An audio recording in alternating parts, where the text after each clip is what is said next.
Alright folks, how you doing? So I'm going to do another breakdown of another rather silly scene in the movie Braveheart. First of all these English guards and all the Scots are hanging back way back there. No, I don't think so. I think Wallace would have had a couple of guards go with him across the stream here. I'm not sure where this was filmed, but the real York looks absolutely nothing like that. In fact, I'm kind of wondering as I'm sitting here watching this, I wonder if that was the same castle they used for Winterfell in Game of Thrones. Probably not, it's just a passing thought. But yeah.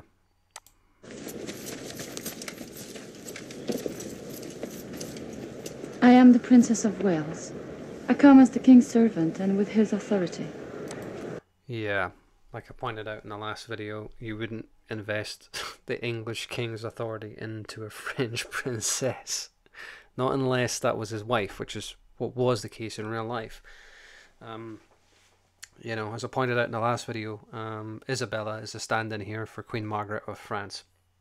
And in real life, this meeting took place in St. Albans, which is about 25 miles from London, because King Edward chickened out of facing Wallace in real life. That part is true. And so did everyone else, by the way. All the English lords and earls and barons, everyone chickened out. She volunteered to go. And she basically had to because no one else was willing to. So, she spoke with... And another reason why she had to go was because even though she was the Queen of England, quote unquote, she was a French princess and the French were on good terms with the Scots. So it was a logical choice on a lot of levels. Plus Wallace was well known not to harm innocents. That means priests, women and children. So, it was a safe bet that Margaret would come back safe and sound. Besides, if anything happened to her, King Philip of France would go after Wallace with all his might. So Wallace would not only be facing off against King Edward Longshanks, but he'd have Philip of France breathing down his neck as well. To do what? To discuss the king's proposals. Will you speak with a woman?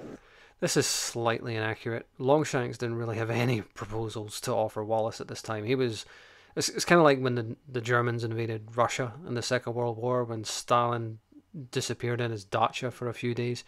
It's the same thing happened. Longshanks disappeared behind his high walls in London and just abandoned everybody. He didn't have any idea how to negotiate with Wallace or any inkling. Queen Margaret took it upon herself to go negotiate with Wallace and try and talk him down, but Longshanks didn't outline any detailed peace accords or anything like that. This was the Queen taking it upon herself, to quote unquote save England. Although considering the age discrepancy, that Wallace was about 27, she was 18, and Longshanks was about 50, 59 years old at this time, I think we can put it together what her true motivations really were. I'm sure you can figure that out on your own. And of course, she's a French princess, meaning a Scottish lord. Remember that the French and the Scots got along pretty well.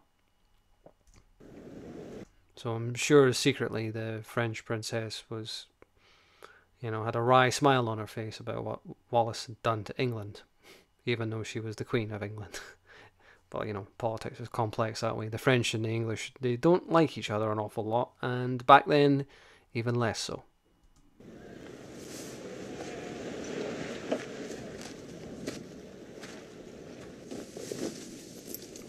And by the way, Queen Margaret of France, of course, was not the Princess of Wales.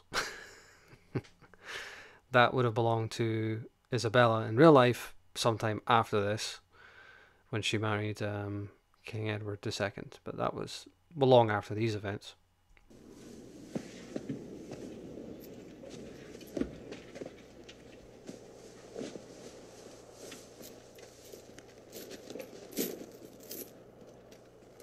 I understand you have recently been given the rank of knight. I noticed the fleur-de-lis on their uniforms. So that's a nice little touch. So that's the guardians, the personal bodyguard of the princess here. Because, of course, she's French. But no, Wallace was not given the rank of knight at this point. He was given it even in December after he got back from England. So this is a little bit jumping the gun. I've been given nothing. God makes men what they are. And as I mentioned before, it was actually Robert the Bruce, the king, the Earl of Carrick, or the future king at this point, who was the one who actually knighted Wallace. Did God make you the sacker of peaceful cities? The executioner of the king's nephew, my husband's own cousin. Well, actually, when Wallace took York, he didn't sack it. What happened was that the defenders of York volunteered to surrender, which is actually how most medieval sieges would have ended.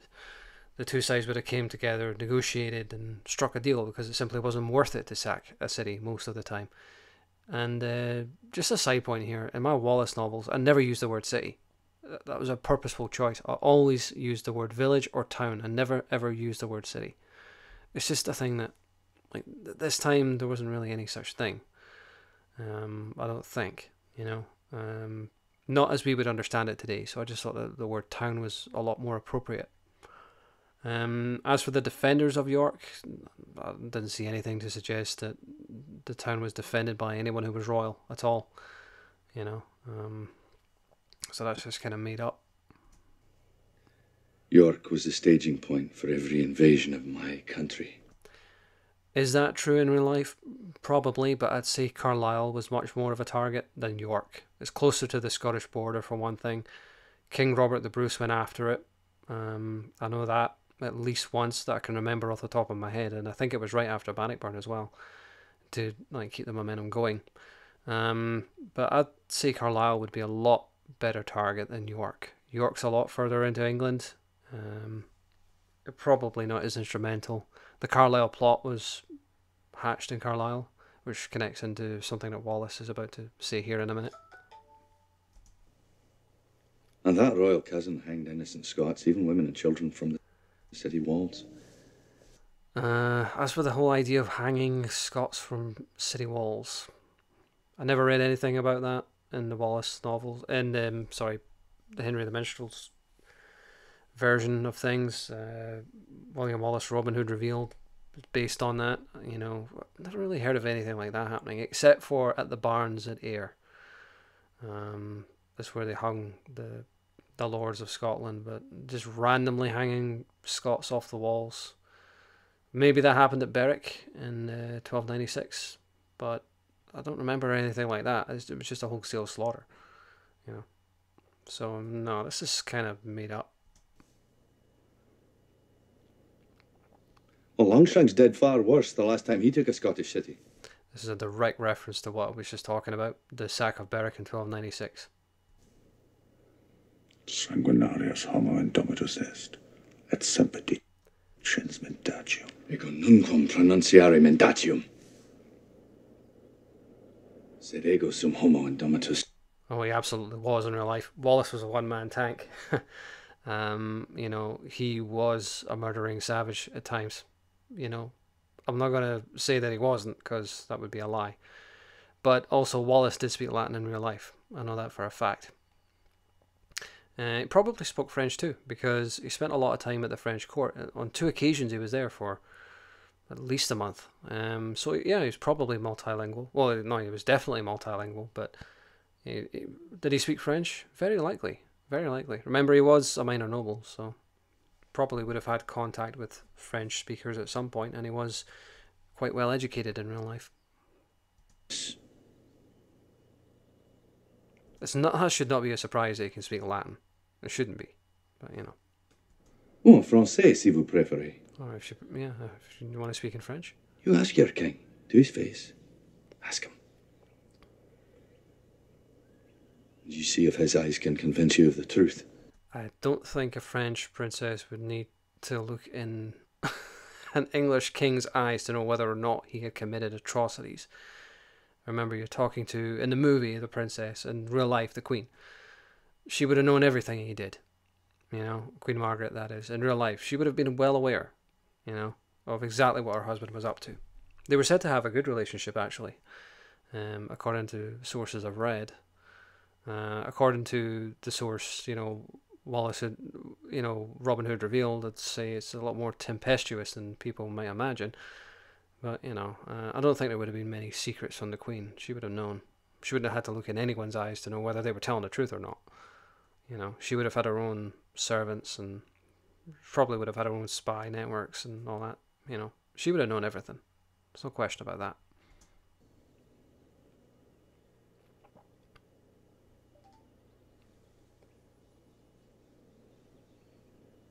Hamilton, leave us. This is really silly because he's still within earshot. My lady? Leave us. Now. Now, in real life, this went quite a bit differently. When Queen Margaret came to talk to Wallace outside of St. Albans, it was the other way around. Wallace actually held a meeting with his nobles and his council members, and he told them to disperse amongst the army and told them to tell everyone not to speak to anyone under pain of death. Because Wallace was very suspicious of the Queen just showing up out of the blue like that. You know, he thought that she might be conspiring to poison him and his men, so he actually gave the order to his lieutenants, to his council members, and to tell everyone there not to talk to the women under pain of death. That means it's a death penalty if you talk to them. In other words, ignore them and stay clear of them. So it went quite differently in real life. It was Wallace who was wanting to be alone with the Queen, not the other way around, because he didn't trust her. It was so random and out of the blue that he was like, what the hell is going on? And Wallace was very weary that, women can be used in war to manipulate and to poison enemies who have their guard down. He was very red-pilled, as you might say, in real life. Does that mean he was misogynistic? No, he absolutely wasn't. He treated women with a great deal of respect, but he wasn't an idiot either. He was a perfect gentleman with a number of women. He treated his mother very well, but he understood that, the English were really capable of anything. And she is the Queen of England. I know she's French, but she's also the Queen of England. He doesn't know her that well. If she's anything like her husband, then he's definitely not going to trust her. I mean, this is him meeting her for the first time. And she comes from the English court. So until she wins him over, and she did win him over during the meeting. I'll cover it in more detail in another video, but until he really gets to scope her out, really, before he gets to really talk to her, he doesn't trust her at all.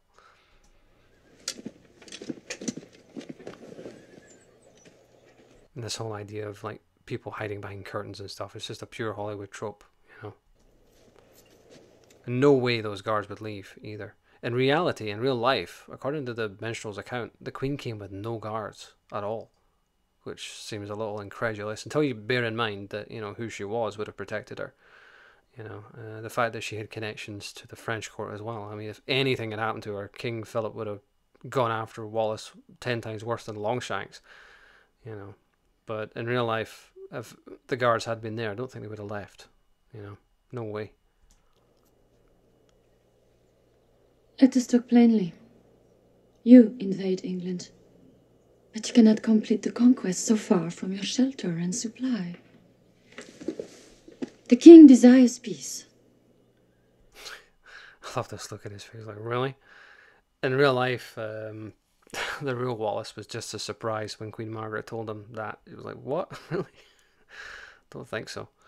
The whole conversation in real life was actually far superior to this scene. I'll cover it, like I said, in another video. Longshanks desires But it has a lot of the same sort of beats. peace. He declares it to me, I swear it. He proposes that you withdraw your attack. In return, he grants you title, estates, and this chest of gold, which I am to pay to you personally. Longshanks did make such offers, but it was way before this. Longshanks was making offers like this to Wallace as far back as the Battle of Begar. So that's kind of true, but like I said, in real life it was the Queen's initiative to go meet with Wallace. She did actually take a chest of gold in real life too and gave it to him, but all the other things about the King's peace and the King's proposals, that's totally made up. Longshanks had no peace offers to make. In fact, Queen Margaret was basically begging Wallace to withdraw his attack because she felt it was the Christian thing to do, basically, based upon sentimentality, I guess, for lack of a better way of putting it. She basically said, Wallace, withdraw. You've made your... It was basically, you made your point, Wallace. Back off. Sort of thing. it's kind of hard to explain, but it wasn't anything like this. Let's just put it that way. A lordship and titles. Gold. That I should become Judas. Peace is made in such ways. Slaves are made in such ways.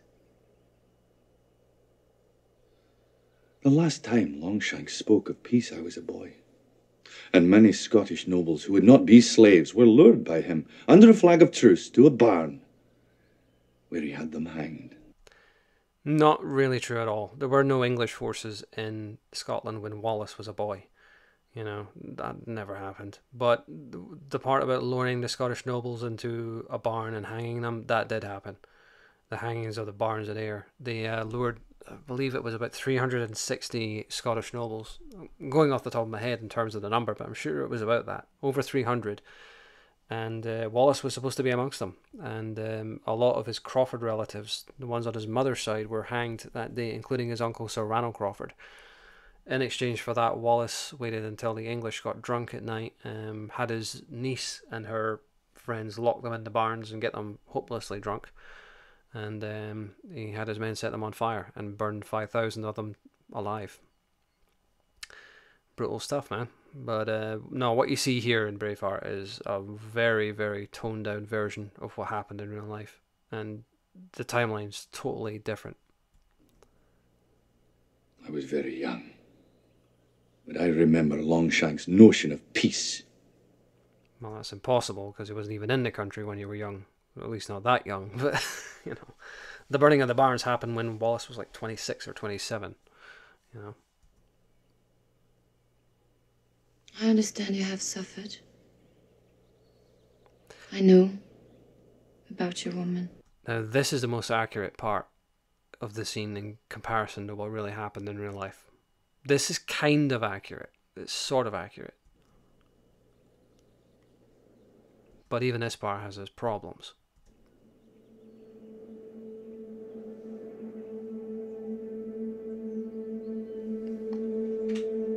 She was my wife.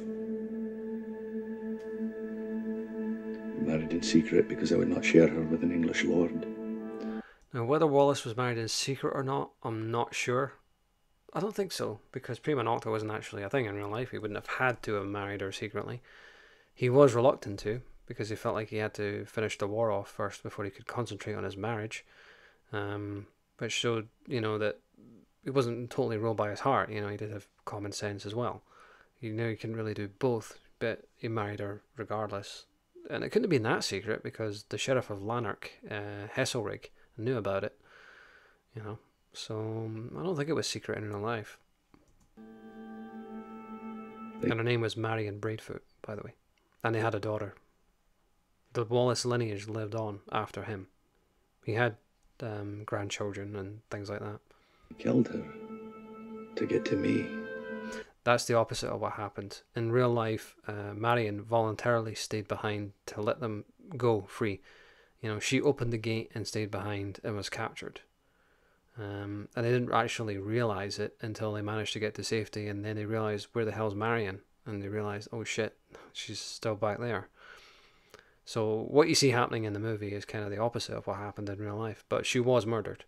It doesn't specify in the book Robin Hood revealed how she was murdered, but she was. And Wallace was pissed. In fact, the guy who was the most upset about it was Sir John de Graham. He was even more upset than Wallace himself.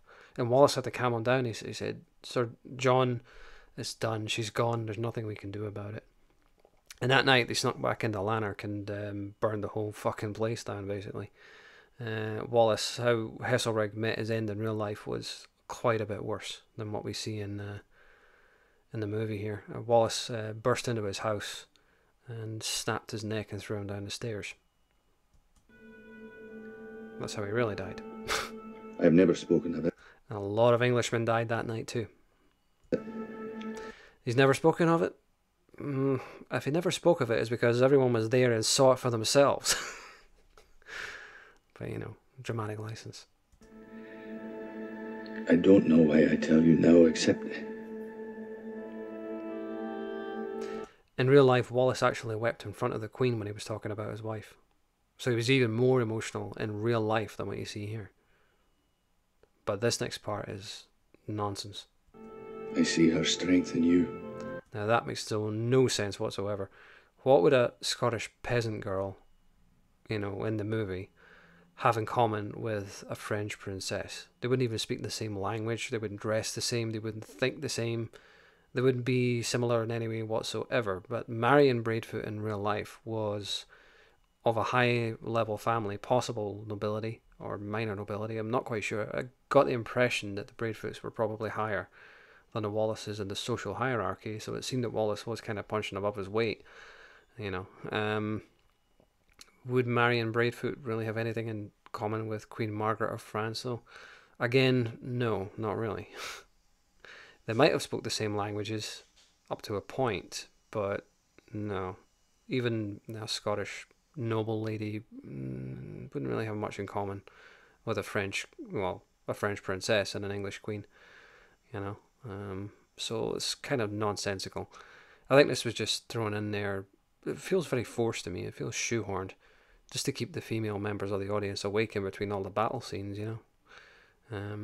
It has to have that kind of romantic part, you know, to keep half the audience awake. That was my interpretation of it. But, you know, when you really break this down, it doesn't make a whole lot of sense.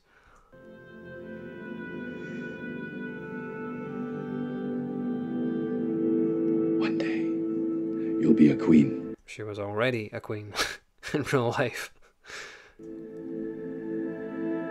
And you must open your eyes. Yeah, that part's not really true in terms of the dialogue between them.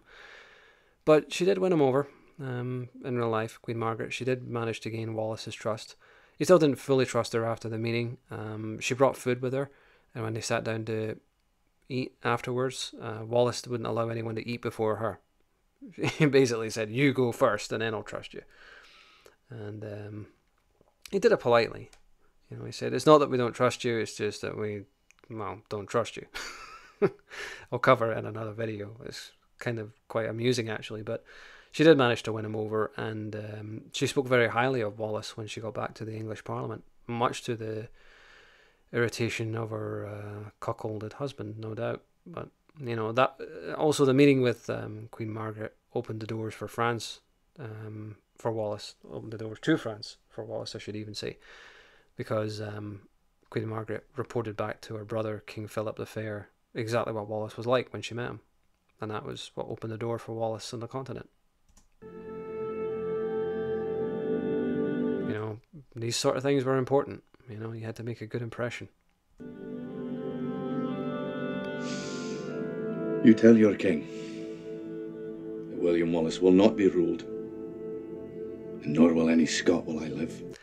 That's, yeah. Wallace did certainly send that message, but it was before he met Queen Margaret, that was for sure. He sent that message at the Battle of Bagar when he chopped off the king's nephew's head and sent it back to him, you know, and told him to throw it at the king's feet and tell him, "This is what I think of your damn king." But, you know, did he give her this message in real life? Yeah, but it wasn't quite as dramatic as this. But, you know, that's Hollywood. Anyway, thanks for watching.